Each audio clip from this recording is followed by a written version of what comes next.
Саламатсыздарбы, эфирде жаңылыктар кызматы, студияда Миреш Көрөлиева жана мен Каныбек Асанкариев. Алгач бул чыгарылыштан кыскача.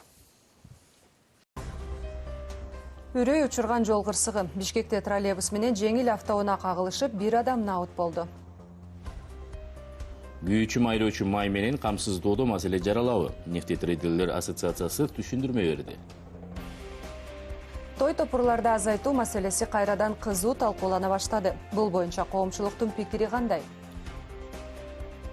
Өмүрү өрнөк таланттар. Бишкекте залкар артисттер Муратбек Рыскулов, Сабира Күмшалиева жана Искендер Рыскуловду эскерүү кечеси болду.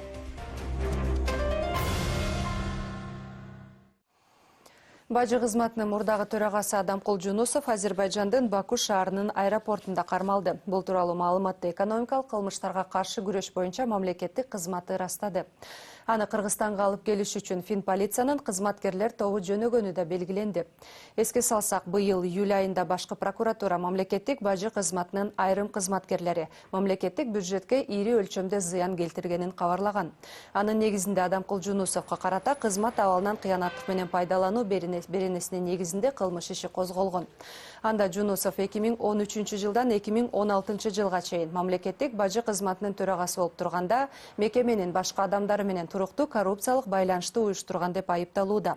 Финансы полициясынын маалыматына ылайык, мындай аракеттердин натыйжасында мамлекет 166 миллион сомдон ашуун зыян тарткан. Быйыл август айында сот Адамкул Жунусовду камакка алуу чечимин чыгарып, бирок ал таптырбай кеткендиктен издөө жарыяланган. Чүй областынын Панфилов районундагы чалдыбар өткөрмө пунктунда ишкерлерден пара алып жаткан жеринен ветеринардык жана фитосанитардык мамлекеттик инспекциясы менен транспорт жана жолдор министрлигинин кызматкерлери кармалды. Бул тууралуу экономикалык кылмыштар менен күрөшүү кызматынан билдиришти. Маалыматка караганда, кармалгандар боюнча жетиштүү материал топтолгон. Алар чарбалык субъектилерден жана жеке ишкерлерден пара алып келишкен. 1 декабрь күнү чалдыбар өткөрмө пунктунун 2 жеринде ыкчам иликтөө иштери өткөрүлүп, алардын натыйжасында 2 кызматкер кармалган. Бул боюнча Чүй областык прокуратурасы кызматтык абалы менен кыянат пайдалануу жана пара талап кылуу беренелеринин негизинде кылмыш ишин козгоду. Учурда тергөө иштери жүрүп жатат. Кыргызстанда сыртынан соттолуп, өмүр бою эркинен ажыратылып, издөөдө жүргөн 62 жаштагы Кадыржан Батыров Украинанын Одесса областында көз жумду. Бул тууралуу маалыматты бир топ чет элдик басылмалар жазып чыгышты. Ал маалыматтарга караганда Кадыров уктаган бойдон ойгонбой калган. Белгилей кетсек, Кадыржан Батыров 2010 жылы Ошто улут аралык мамилени козуткан, массалык башаламандык уюштурган деп айыпталып, ал өмүр бою сыртынан эркинен ажыратылып, мүлкү конфискацияланган. Апрель окуясы боюнча күнөөлүү деп табылып, 20 жылга соттолгон Мурат Суталинов онкологияга которулду. Кыйноолорду алдын алуу улуттук борборунун директорунун айтымында, улуттук коопсуздук комитетинин мурдагы жетекчисинин оорусу күчөп кеткен. Ал бөйрөгүнүн рак экени айтылууда. Мурат Суталиновго мындай диагноз 7 жыл мурда эле коюлуп, ал ушул кезге чейин химиотерапиядан өтүп келген. Акыркы кезде оорусу күчөй баштагандыктан онкологияга которулган. Суталинов жазасын номер 47 колонияда өтүп жатат. Бишкекте троллейбус менен жеңил автоунаа кагылышып, бир адам каза тапты. Окуя бүгүн эртең менен жетилерде Юнусалиев менен Суванбердиев көчөлөрүнүн кесилишинде болгон. Номер 17 каттамдагы троллейбус түндүк тарапты көздөй баратканда жеңил автоунаа каршы тилкеге чыгып, кагылышуу болгон. Анын айдоочусу ошол жерде наут болду. Ал эми коомдук транспортту башкарып бараткан адам ооруканага жеткирилген. Окуя тууралуу Рахат Жаныбекова айтып берет.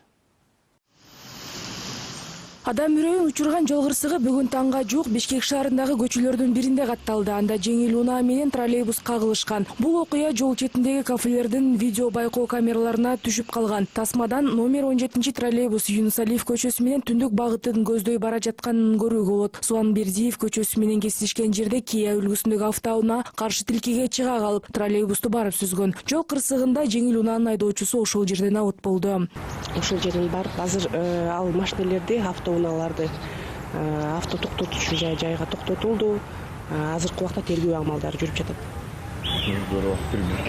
Күбөлөрдүн айтымында жеңил автоунаанын айдоочусу алдында бара жаткан маршруттук унааны айланып өтүп, троллейбус экөөнүн ортосунан өтүп кетүүгө аракет кылган. Бирок жеңил машина өтө катуу ылдамдыкта келе жаткандыктан анын айдоочусу унаасын башкара албай калып, каршы тилкеде келе жаткан троллейбусту барып сүзгөн. Аябай катуу деп. Эми катуу болгонун өзүм деле көрдүм. Айнектеринин баары бырын-чырым, мелкий. Мына тетигинде салдым, баарын үйүп, бир төртөө эле болуптур да. Остановкага чейин шыпырып бардым. Троллейбуста жүргүнчүлөр аз болгон жана алардын эч кимиси жабыркаган эмес. Ал эми коомдук транспорттун айдоочусу бир канча жеринен жаракат алган. Кырсык тууралуу дароо анын кесиптештерине кабарланып, алардан биринчи болуп Айсулуу Байтулиева келген. Мага чалды, ушундай жеңил машина троллейбустун астына кирип кетти деди. Мен ошо болгон кырсык болгон жерге келдим. Сүрөткө тарттым, конечно.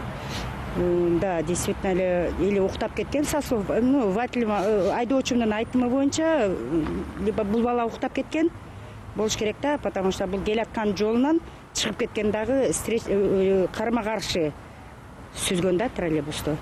Мен батилиме айттым, биринчи очередь кандай? Эң биринчи скорый помощь кирдим. Скорый помощь келди, тактап кала алышкан жок, потому что ал ушунчалык чоң ылдамдык менен келип сүзгөн үчүн ал ошо сүзгөн жерден эле үзүлүп кеткен да. Троллейбустун айдоочусунун баш мээси чайкалып, жамбаш эти жанчылып калганы аныкталды. Бирок ооруканага азырынча жат элек. Көрсөтмө берип, ишти терөөгө жардам берүүдө. Жашы 25-те, жүргүнчү ташып иштегенине 3 жылдай болгон. Ал эми жол кырсыгына кабылган троллейбус жакында эле Россиядан алынып келинген. Каттамга чыкканына 3 эле ай болгон. По кузову мы сейчас видим, что биздин усталар баарын карап чыгышты. Кыймылдаткычы рулю баары иштейт экен. Болгону кузовун гана алмаштырышыбыз керек. Көрүп турасыздар, ширетип алмаштыра турган тетиктери бар. Транспорттун рамасын түздөшүбүз керек. Маңдайкы айнеги бизде бар. Буйруса жакынкы күндөрү оңдолуп бүтсө, ошол эле 17-чи каттамга кайра чыгат. Быт чыты чыккан Kia автоунаасына жаңы кышкы дөңгөлөктөр салынганы көрүнүп турат. Бирок унаа мынчалык талкаланып калгыдай, ал кандай ылдамдык менен бара жатканын адистер аныкташы керек. Ал эми троллейбус аялдамага жакындап калгандыктан кырсык болоордун алдында ылдамдыгы саатына 40 км менен келе жатканы белгилүү болду. Коомдук транспорттун катышуусунда жол кырсыгы өткөн жылга салыштырмалуу быйыл 1 топко көбөйгөн. Мисалы, быйыл жыл башынан бери 144 авария болуп, анда 9 адам каза болсо, 209 адам ар кандай жаракаттарды алган. Былтыр коомдугуна катышкан 87 жол кырсыгы болуп, 1 адам каза болсо, жабыркагандардын саны 17-ни түзгөн. Рахат Жаныбекова, Диас Сакимбаев, НТС. Чаткалда милиционерлерди сабады деп шектелип кармалгандардын 6-о 1 айга, ал эми калган 9 киши 2 айга тергөө абагына камакка алынды. Бул тууралуу Ички иштер министрлигинен билдиришти. Эске салсак, 5-ноябрда Жалал Абад областынын Чаткал районунун Терексай айылындагы Эти Бакыр Терексай ишканасынын аймагында милиция кызматкерлери менен жергиликтүү тургундар ортосунда чатак чыккан. Мекемени кайтарып турган атайын даярдыктагы топтун кызматкерлери малын айдап келүүгө барган кишини сабап салышканы айтылган. Ур токмокко кабылган киши айылдан балдарды чогултуп келип, эки тарап мушташа кеткен. Анын натыйжасында 3 милиционер жабыркап, бирөө ооруканага түшкөн. Кылмышка шектүүлөргө карата бейбаштык жана бийлик өкүлүнө кол көтөрүү беренелеринин негизинде кылмыш иши ачылган. Ал арада кармалгандардын жакындары жана айылдаштарды нааразычылыгын билдирип чыгышууда. Ал эми Чаткал районунун акими аймакта абал тынч экенин билдирди. Учурда Чаткал районунда абал туруктуу. Бул өткөн окуя боюнча укук коргоо органдары тарабынан тийиштүү чаралар көрүлүүдө. Жергиликтүү бийлик жергиликтүү эл менен бирге кырдаалды дыкат көзөмөлдөп турат. Айылдык кеңештин депутаттары менен биргеликте.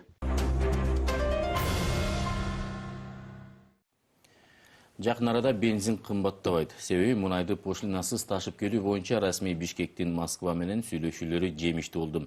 Эми келишимге эртең кол коюлат экен. Эгерде сүйлөшүүлөр оңунан чыкпаганда бензиндин баасы 2-3 сомго чейин кымбаттамак экен. Күйүүчү май ташып иштеген аймактагы компаниялардын өкүлдөрү президентке кайрылышып, мунай заттарын Казакстандан ташып келүүнүн жолундагы жеңилдетүүнү өтүнүшкөн. Алар муну менен Орусиядан келген майдын тартыштыгын жойсо болорун айтышууда. Өкмөт өкүлдөрү учурда бензин тартыш болот деп кооптонууга негиз жок экенин айтышууда. Кыргызстанда күйүүчү майдын олуттуу тартыштыгы жаралышы мүмкүн. Бул тууралуу айткан ишкерлердин тобу президентке кайрылышкан. Алар мамлекет башчысынан Казакстандан күйүүчү майларды ташып келүү маселесин чечип берүүсүн өтүнүштү. Мындай болгон учурда биринчиден Орусиядан келген майдын орду толсо, экинчиден аткезчилик азаймак дешет алар. Өлкөдөгү бул багытта иш алып барган айрым компаниялардан өкүлдөрү Россия өкмөтү өз керектөөчүлөрүнүн муктаждыгын камсыздап, күйүүчү майды экспорттоого чектөө киргизгени жатканын айтышууда. Мындай болсо Россиянын мунайына 90%га көз каранды болгон Кыргызстан кыйын кырдаалга кабылат дешет. Өкмөттөр аралык келишим канчалык кийинкиге жылдырылган сайын казак күйүүчү майына Өзбекстан, Тажикстан жана Ооганстандан сатып алуучулар табылат. Учурда Россия Федерациясы өзүнүн керектөөчүлөрүнүн суроо талабын эске алып, күйүүчү майлоочу майларга экспортты чектегени жатат. Бул Кыргызстанга дагы терс таасирин тийгизиши мүмкүн. Эгерде Россия Федерациясы бардык тараптарга экспортты чектеген чечим кабыл алып, ошол эле учурда Кыргызстан Казакстан менен бул багытта келишим түзбөсө, өлкөдө бензиндин каатчылыгы орун алат. Адистер Кыргызстанда күйүүчү майдын каатчылыгы жаралбаса дагы, анын баасы кескин кымбаттап кетиши мүмкүндүгүн айтышууда.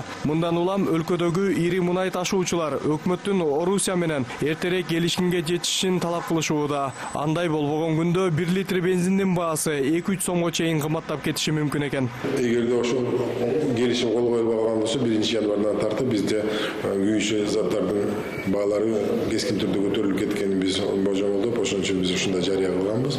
Бирок Кыргызстан өкмөт тарабынан бул маселе боюнча жакшы көңүл бурулуп, ошол эле күнү биз чогулушка катышып туруп, биздин Кыргыз Республикасынын энергия жана кең пайдалануу комитетинин төрагасынын орун басары менен жолугуп, ал киши болсо кечээ күнү Россия Федерациясынын Москва шаарына учуп чыкты. Бүгүнкү күндө ошол келишимге кол коюшун биз күтүп жатабыз да. Эгерде келишимге кол коюлган болсо, бул маселе өзүнөн өзү жокко чыгат. Бирок өкмөткө караштуу Өнөр жай энергетика жана жер казынасын пайдалануу комитетинин жетекчилиги эртең Орусия тарап менен күйүүчү майды пошлинасыз ташып келүү боюнча келишимге кол койгону жатканы белгилүү болду. Расмийлердин айтымында бир катар сүйлөшүүлөрдүн натыйжасында Москва буга чейин жеңилдик шарты менен түзүлгөн келишимди узартууга даяр экенин билдиришкен. Үстүбүздөгү жылдын 22 ноябрда Кыргыз Республикасынын Өнөр жай энергетиканы жана жер казынасын пайдалануу мамлекеттик комитети Россия Федерациясынын энергетика министрлигине эскерткен индикативдик баланска кол коюуга даяр экен. Ошентип жакынкы арада Мамкомитеттин жетекчилиги Россия Федерациясынын энергетика министрлигинин жетекчилиги менен Москва шаарында индикативдик баланска кол коюуга даярданып жатат азыркыча. Ал эми Казакстан менен дагы келишимге кол коюлса, күйүүчү май базарында абал мындан да жакшырмак дешет эксперттер. Бирок коңшу өлкөдө өндүрүлгөн мунайдын Кыргызстандын керектөөсүнө толук жетпегенин эске алганда, ал кошумча гана булак болот дешет. Мирбек Айтикеев, Алтынбек Каныбек уулу, НТС.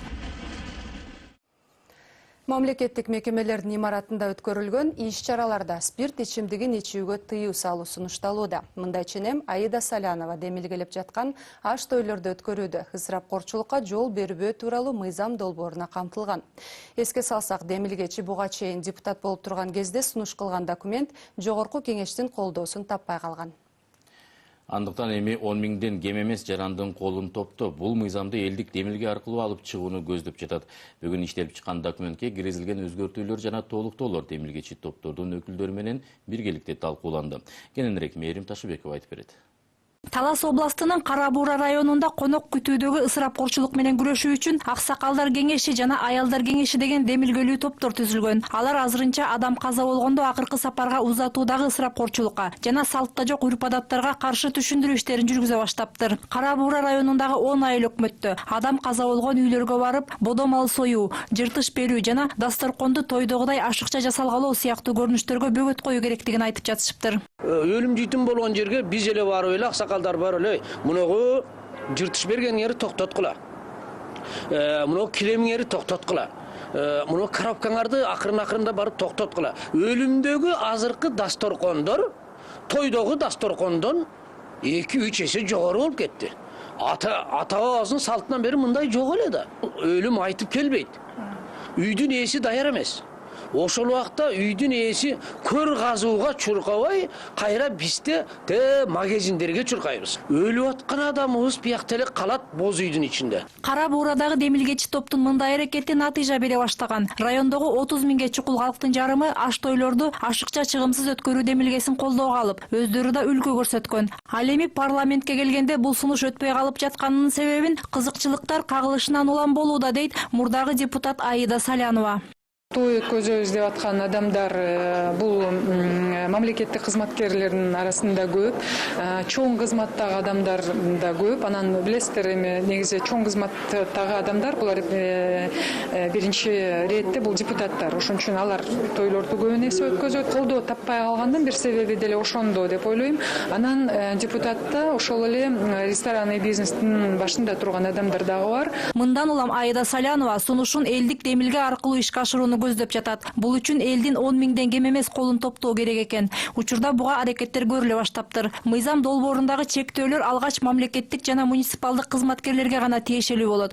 Алар өткөргөн иш-чараларга чакырылган меймандардын саны 200 адамдан ашпоого тийиш. Аны көзөмөлдөө үчүн атайын орган түзүүнүн деле кереги жок дешет демилгечилер. Эл менен маалымат каражаттарынын өкүлдөрү эле бул милдетти аткара алат. Атка минерлер, мамлекеттик кызматчылар мындай тойлорду ысырап менен өткөзбөш керек деген норма кирсе, анан бирок 400-500 адамды чакырып алып той өткөзүп аткан болсо, эң биринчи эл көрөт да, туура ошо катышып аткан адамдар сүрөткө тартып алат, видеого тартып алат, ошол эле журналисттер көрөт да. Ошон үчүн мен ойлойм, элдин коркуп, биринчиден бир коркуу сезим иштетет да бул мыйзамдычы. А мамлекеттик кызматкерлер как раз корко турган, жумушунан ажырай турган, ажырагандан корко турган категорияда бул. Ошондой эле мамлекеттик мекеменин имаратында өткөрүлгөн иш-чараларда спирт ичимдигин ичүүгө тыюу салуу сунушталат. Аткаминерлерди жазалоонун жолдору катары сөгүш берүүдөн тартып, кызматтан алууга чейинки чаралар көрүлөт экен. Бул сунуш ийгиликтүү ишке ашып кетсе, аштой өткөрүүдөгү ашыкча ысырапкорчулукка каршы чектөөлөр жалпы элге да жайылтылат. Буга баш мыйзам жол бербейт деген шылтоолор суу кечпейт дешет юристтер.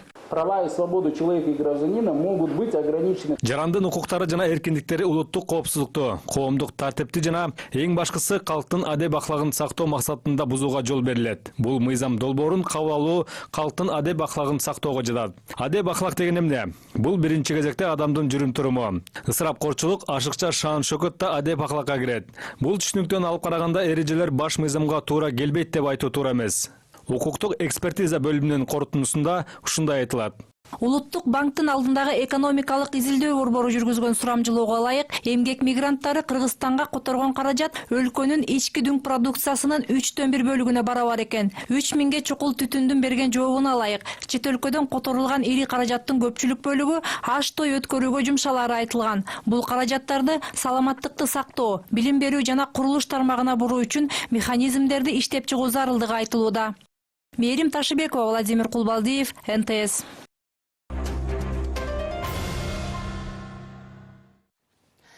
Пенсиясынын топтоо бөлүгүн алууга жетишпей калган 2561 адамдын каражаты алардын мураскерлерине берилди. Бул тууралуу социалдык фонддун жетекчилиги билдирди. Жыл башынан бери 108 000 адам пенсиянын топтолуучу бөлүгүн алган. Бүгүн парламентте мамлекеттик социалдык камсыздандыруу боюнча пенсиянын топтоо бөлүгүн каржылоо үчүн каражаттарды инвестициялоо жөнүндө мыйзам долбоору 3-окууда каралып жатканы менен эл өкүлдөрү тарабынан көптөгөн суроолор берилди. Депутаттар өкмөт акыркы убакта мыйзамдарга инвентаризация жүргүзүү менен гана алектенип жатканын сынга алышты. Пенсиянын топтоо бөлүгү жөнүндө эмнелерди билүү керек? Нурзада Сыдыкбекова айтып берет. Эгерде адам пенсияга чыгуу курагына келип каза болуп калса, анын иштеп таап эсебине жыйнаган акчалары кимге калат? Мунун жол-жобосу бүгүн парламентте мамлекеттик социалдык камсыздандыруу боюнча пенсиянын топтоо бөлүгүн каржылоо үчүн каражаттарды инвестициялоо жөнүндө мыйзамды талкуулап жаткан учурда көп депутаттарды кызыктырды. Социалдык фонд бул сумма маркумдун мураскерине төлөнүп бериле турганын, бирок ал адам ким экенин тастыктаган документти көрсөтүшү керек экенин билдирди. Много реформанын негизинде топтоо бөлүмү деп атабыз. Ушул реформанын негизинде ар бир жарандын өзүнүн жеке счетуна каражаты топтолот. Эгер жаран Кудай сактасын бирок эми ар кандай болот, жамандык болуп, туура пенсияга чыккан мөөнөттө кайтыш болуп кетсе, анын каражаты анын үй бүлөсүнө берүү маселеси башталдыбы же баштала элекпи? Бул топтомо бөлүгү эгерде жаран тилекке каршы өтүп кетсе, анда анын топтолгон каражаттарынын баары анын мураскерлерине берилет. Берилип баштадыбы жокпу? Берилип башталды. Бүгүнкү күндө 2561 мураскерге төлөнүп берилди. То есть мындай эч кандай кошумча документтер жок эле, кайтыш болуп кетсе пенсия. Бизге болгону баягы мураскер деген документи керек. Анткени өзүңүз түшүнөсүз, баягы мураскерлер көп болуп калышы мүмкүн да. Анан баягы официалдуу бизге ошол документи керек, ушул адамдар мураскер деп. Анан ошол документ негизинде биз ошол адамдарга которуп беребиз. Бирок пенсиянын топтомо бөлүгү бар экендигин ардактуу эс алууга чыга тургандардын көпчүлүгү биле беришпейт дешет депутаттар. Буга чейин жүргүзүлгөн реформанын жыйынтыгы менен 2010-жылдын 1-январынан тарта ишканалардын, уюмдардын жана мекемелердин кызматкерлери айлык маянасынан ай сайын соцфондко мурдагыдай 8% эмес 10%дан которо башташкан. Анын ичинен 2% автоматтык түрдө төлөм жасаган адамдын пенсиялык фондундагы жеке эсебине чегерилип турат. Башкача айтканда дал ушул жаранын жеке эсебинде каражат жыйналып жана көбөйө берет. Бирок ал топтолгон акчанын бардыгы пенсияга чыккан адамга дароо бир гана жолу берилет. Эгерде сиздер пенсияга чыккан адамдыкын чыккандан кийин эле ошол жерде толук ала турган пенсиясын өлчөмүн чыгарып коюшуңуздар керек. Жалпы мынча акча мамлекеттен акча аласыңар депчи. Ошо адам 5 жыл жашай же 10 жыл жашайбы, ошо чыгарган мамлекеттен чыгарган пенсиясын 2 бөлүп алабы же 1 бөлүп алабы же болсо ай сайын кылып бөлүп алабы, ошо адамдын пенсияга чыккан адамдын өзүнүн шарты болуш керек да. Ушундай да ойлойт элем. Эгерде ал бир пенсияга чыккандан 3 жыл же 5 жылдан каза болуп калса, ушунун калган акчалары жөнүнө жок болуп кетип атат да. Эгерде ушундай бир жаңы өзгөртүүлөрдү киргизсеңер, пенсияга чыккан адам үйүнө мал алабы же үй алабы, бир мындай өзүнө бир пайдалуу нерсе жасайт эле да. Ушул топтомо бөлүгүнө тиешелүү нерсени айтып атасыз да. Ушул баягы камсыздандыруучу бөлүгү тилекке каршы ал башка закондор менен ал баягы мен айткан шарттарда гана төлөт. Ал эми топтомо бөлүгүн ошондой сиз айткандай бир сумма менен төлөп бере тургандай бир механизмдердин үстүнөн дагы азыр иштеп атабыз. Сиздердин алдыңыздарга алып келебиз. Эми соцфонд азыр айтып атат, канча салсаңар ошончо аласыңар депчи. Канча салынса акча ошончо алат да пенсионер. Ошон үчүн мындай өкмөт да карап чыгыш керек да. 100% акционерный, эме государственный акционерный обществолор. Эмне үчүн алар канчалык зарплат бересиңер? Ошол нерселерди мамлекет карап чыгып, ошолорду теңдештирип кичине башка аз жерлерди көтөрүп, кем жерлерин бүтөш керек да. Анан ошондо пенсионный фондторго пенсияга канчалык накоплениялар болот, ошондон чыккан нерселер алыныш керек да. Муну менен катар эле депутаттар мамлекеттик кызматкерлердин айлыгынын бир бөлүгүн көмүскө алган учурларды ачыкка чыгарууну сунушташты. Анткени көмүскө айлык алгандардын кийинки пенсиясы аз болуп каларын айтып, депутаттар өкмөттөн бул маселе боюнча иштөөсүн талап кылышты. Ушул бүгүнкү күндөгү пенсиялардын көлөмү ортосунда мындайча айтканда аябай чоң разница бар да. 100 000 алгандары бар, 3 000 сом алгандары бар. Ушуга байланыштуу жакын арада кандай ушул көз карашыңыздар ушул пенсионный негизги обеспечениянын реформасына? Бизде баягы системанын эмеси ушундай да, канчалык камсыздандыруу төлөмдөрүн көбүрөөк төлөсөң, ошончолук пенсияң чоңураак болот. Сиз айтып аткан жана 80 000, 60 000 дегендер ал көбүнчөсү баягы үстөк акы алгандар да. Жана судейский надбавка дегендер бар, анан за особые заслуги деген баягы мурда 2015 жылга чейинки каралып калган надбавкалар бар да, ошонун негизинде чоң болушу мүмкүн да. Анан бирок ал надбавка республикалык бюджеттин баягы мамлекеттик саясаты болуп атат, колдоо беретін. Ал эми камсыздандыруу төгүмдөрү боюнча биз баягы саясатты да өзгөртүүнү алып келатабыз, реформаны. Кудай буюрса сиздердин алдыңыздарга алып келебиз жакында. Ошондой эле пенсияны көбөйтүү маселеси да көтөрүлдү. Өкмөт келерки жылы акча кошулат деп убада берүүдө. Бул үчүн 660 миллион сомго жакын каражат бөлүү каралганы айтылды. Нурзада Сыдыкбекова, Эрлан Кемелбеков, НТС.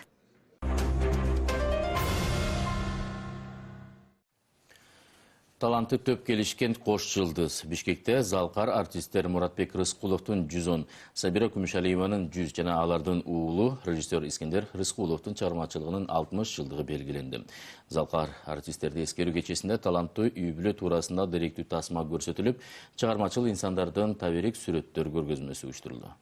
Бүткүл өмүрүн чыгармачылыкка арнаган Муратбек Рыскулов 20га жакын кинотасмада, 40тан ашуун спектакльде роль жараткан.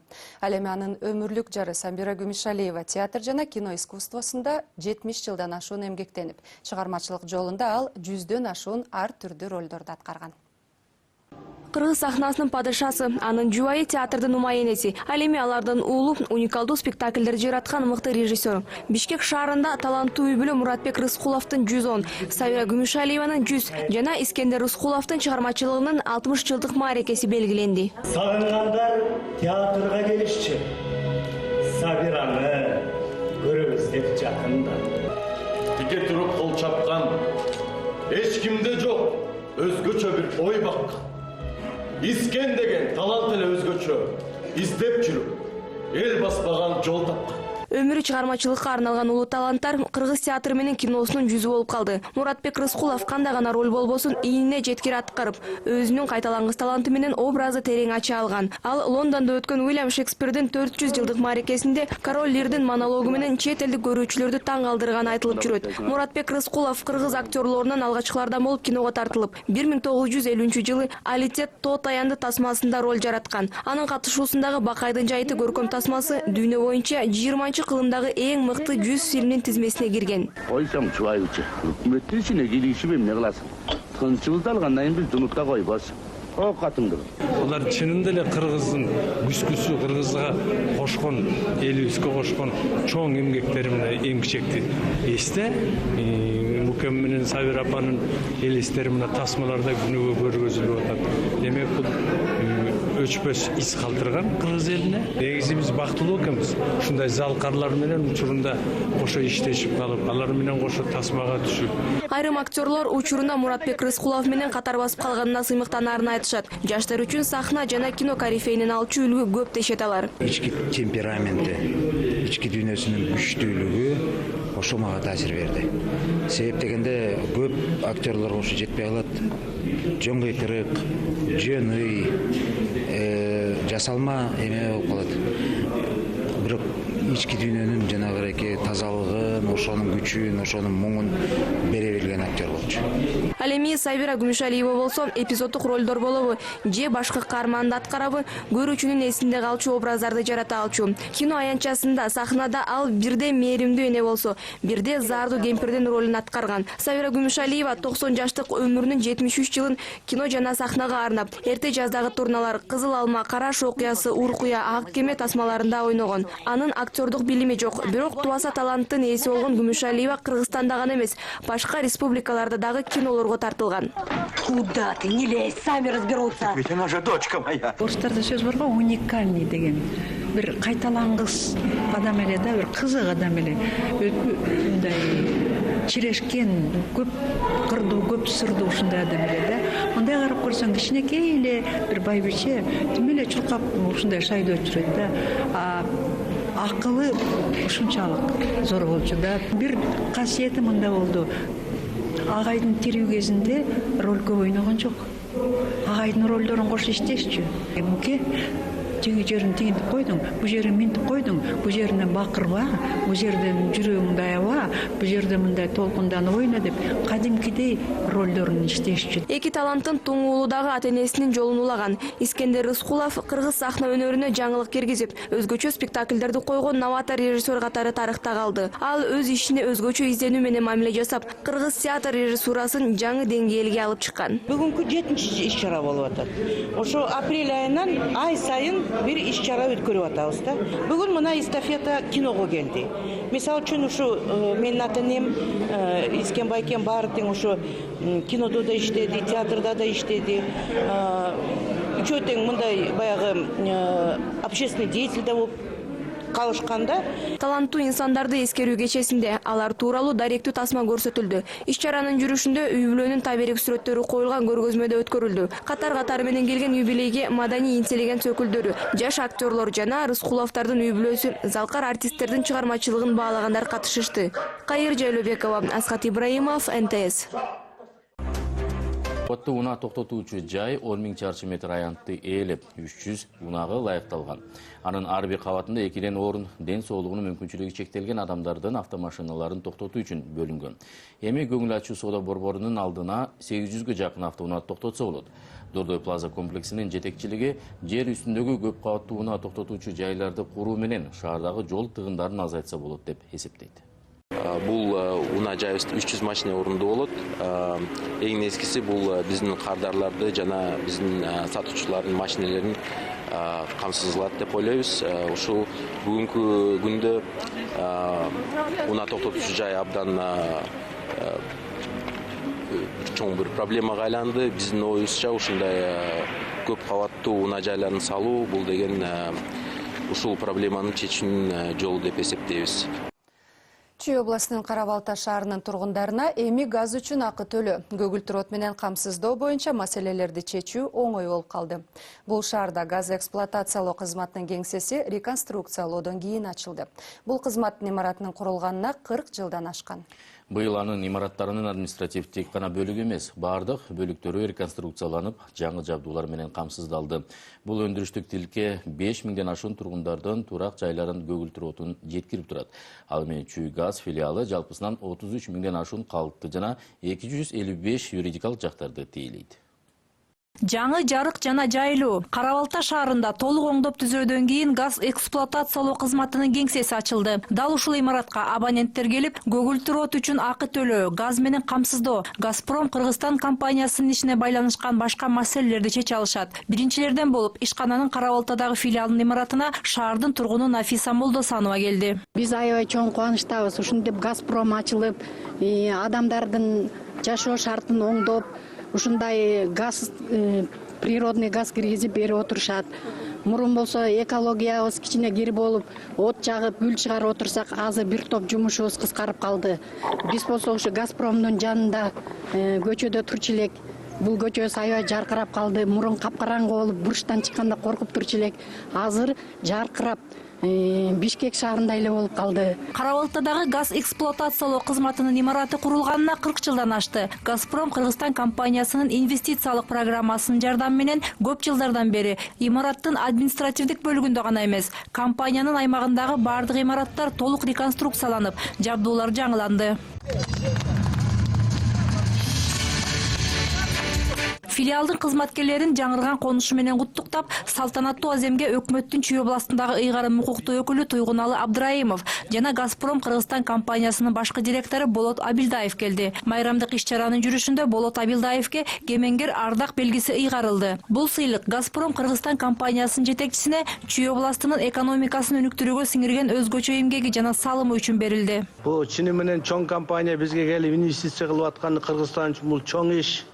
Анткени келечек газда бүт дүйнө көмүрдөн качып газ өтүп атат. Ошо Газпром рахмат келип биздин эски трубаларды алмаштырып, жаңы трубаларды салып, элибизге газ берип атат. Чоң рахмат, ишиңерде ийгилик болсун. Ар дайым ушундай жакшы ийгиликтерге жетишип жүргүлө. Мындан кийин да Газпромдун жаңы проекттери ачылсын бизде Кыргызстанда. Самая главная задача өлкөнүн газ тармагын жакшыртуу жана абоненттер менен компаниянын кызматкерлерине жакшы шарттарды түзүү программасынын алкагында биз бүгүн дагы бир кеңсе ачып жатабыз. Биздин ишкананын негизги максаты бүткүл республиканы максималдуу газификациялоо. Жалпысынан бөлүштүрүү тармактары боюнча калктуу конуштарга соңку 2 жылда 400 чакырым куур орнотулду. Анын 185 чакырымы Чүй областында. 7 миллиард рубльдан ашуун каражат дал ушул Чүй областында инвестицияланды. Биз 2 жылда жүргүзгөн иштин натыйжасында биз 8000 турак жайды камтыдык. Алдыдагы 2 жылда биз дагы 30.000 үйдү газга кошобуз. Карабалтадагы өндүрүштүк тилке 5000ден ашуун шаар тургунунун үйлөрүнө көгүлтүр отун жеткирип турат. Жеке турак жай секторунан тышкары шаардын ири өнөр жай ишканаларындагы газ менен камсыздайт. Алар Кайыңды кант ишканасы, Два Союза айнек заводу, ооруканалар, үй бүлөлүк медицина борборлору, мектептер жана балдар бакчалары. Жалпысынан Чүй газ филиалы жаратылыш газын керектеген 33.000ден ашуун калкты жана 255 юридикалык жактарды тейлейт. Муну менен Газпром Кыргызстан компаниясынын ишмердүүлүгүнүн натыйжасында газификация ишенимдүү ыргак менен жүрүүдө. Азыр болсо Бермет Мукашеванын «Секреты власти» аттуу берүүсүн көрүңүздөр. Анын бүгүнкү мейманы Бишкектин мурдагы мэри Нариман Тулеев Алмазбек Атамбаев менен бир самолетто учуп бара жатып, аны менен эмне жөнүндө сүйлөшкөнүн кеңири айтып берет. Мына ушундай маалыматтар жаңылыктардын бул чыгарылышын түздү. Ушул жана башка маалыматтарды адаттагыдай эле НТС чегиткейчи сайтынан жана YouTube порталынан көрө аласыздар. Саламатта калыңыз. Көрүшкөнчө.